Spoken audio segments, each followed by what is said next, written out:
Assalamualaikum warahmatullahi wabarakatuh.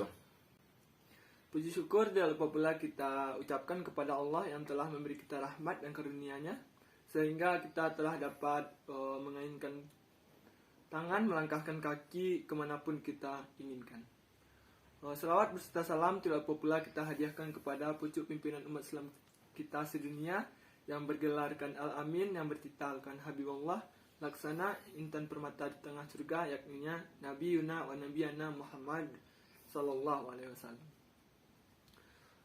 Perkenalkan, nama saya Alif Fatur Rahman, biasa dipanggil Alif, dan rekan saya bernama Devan Aulia Firja, biasa dipanggil Devan, dari lokal TMMA 2A.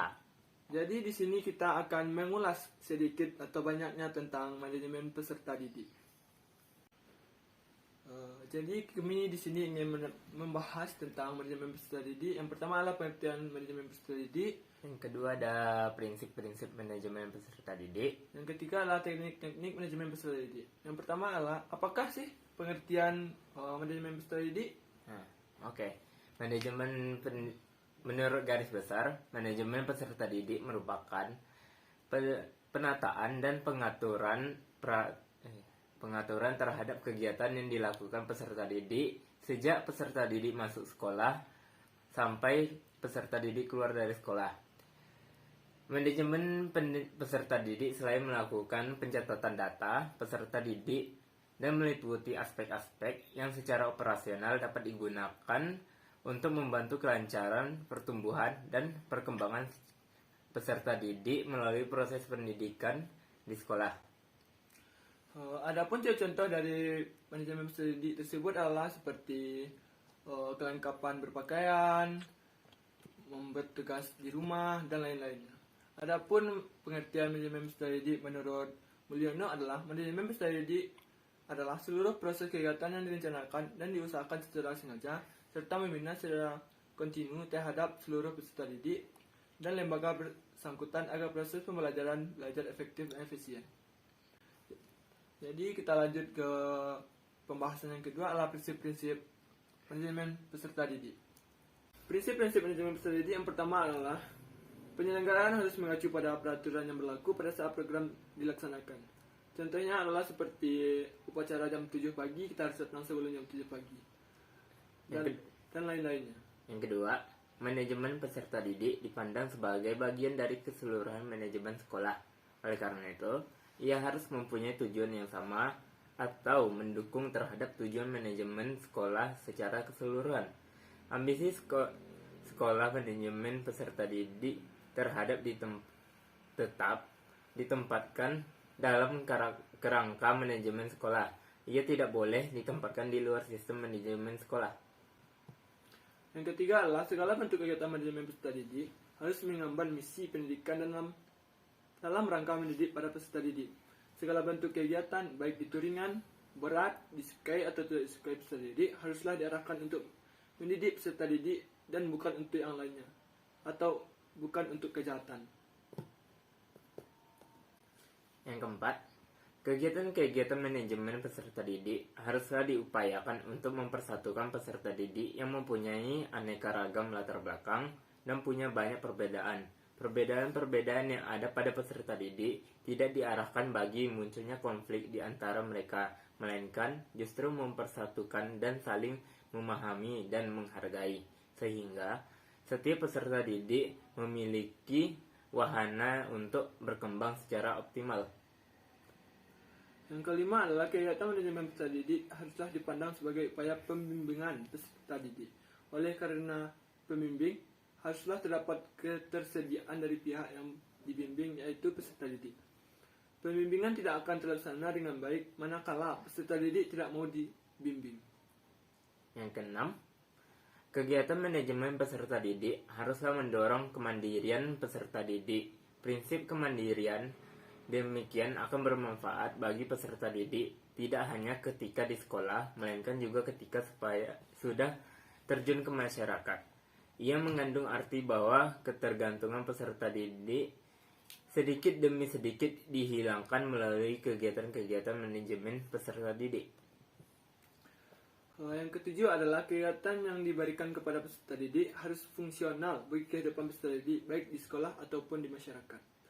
Jadi kalau teman-teman masih ragu dalam prinsip-prinsip tersebut, kita ada satu contoh bukunya di sini, yaitu seperti manajemen peserta didik yang diterbitkan oleh Stein Batu Sangkar pada 2014 yang lalu. Yang kedua ada manajemen peserta didik dari Dr. Badrudin MAG. Jadi kalau teman-teman masih ragu silahkan dilihat atau bisa dipinjam di perpustakaan IAIN Batu Sangkar.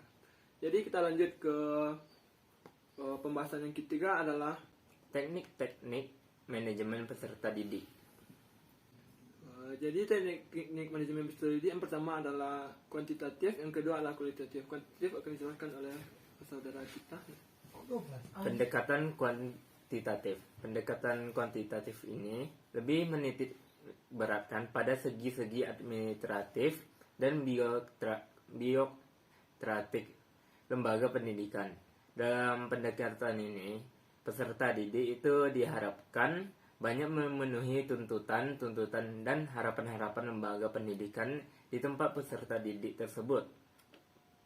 Asumsi pendekatan ini adalah bahwa peserta didik akan dapat maju dan mencapai keinginannya manakala dapat memenuhi aturan-aturan, tugas-tugas, dan harapan-harapan yang diminta oleh lembaga pendidikan. Yang kedua, pendekatan kuantitatif itu akan dijelaskan saudara Alif. Jadi pendekatan kuantitatif adalah pendekatan yang bertujuan membuat peserta didik sejahtera dan senang. Maka jika sejahtera dan senang peserta didik, mereka belajarnya akan nyaman. Jadi kesimpulan yang dapat saya tarik pada materi kali ini adalah berdasarkan penjelasan di atas dapat diketahui bahwa manajemen peserta didik adalah kegiatan pencatatan peserta didik mulai dari proses penerimaan sampai peserta didik tersebut lulus dari sekolahnya, baik itu sebab karena lulus atau sebab-sebab lain yang dialaminya. Tidak semua hal yang berhubungan dengan peserta didik termasuk ke dalam manajemen peserta didik, melainkan dapat termasuk ke dalam manajemen yang lain. Misalnya, mengelompokkan peserta didik untuk membentuk kelompok-kelompok belajar termasuk kegiatan manajemen kurikulum. Yang kedua, apa yang dimaksud dengan prinsip tadi, yaitu suatu yang harus dipedomani dalam melaksanakan tugas.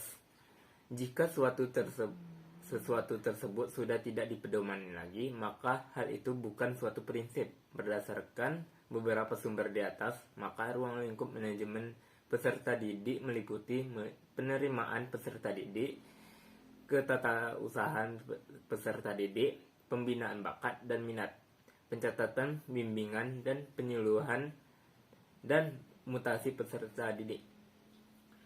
Jadi apapun yang dikasih tenaga pendidik kepada peserta didik itu adalah suatu hal yang berfungsi atau bermakna, seperti tugas sekolah, PR yang disuruh kerjaan di rumah. Itu fungsinya adalah supaya peserta didik mengulang-ulang pelajaran yang telah diberikan oleh tenaga pendidik kepada kita. Mungkin itu saja kesimpulan dari kami. Kami kalau ada salah kata dan janggalnya kami mohon maaf.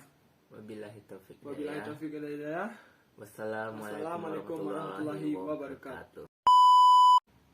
Oh ya, ada satu lagi yang lupa dari kami.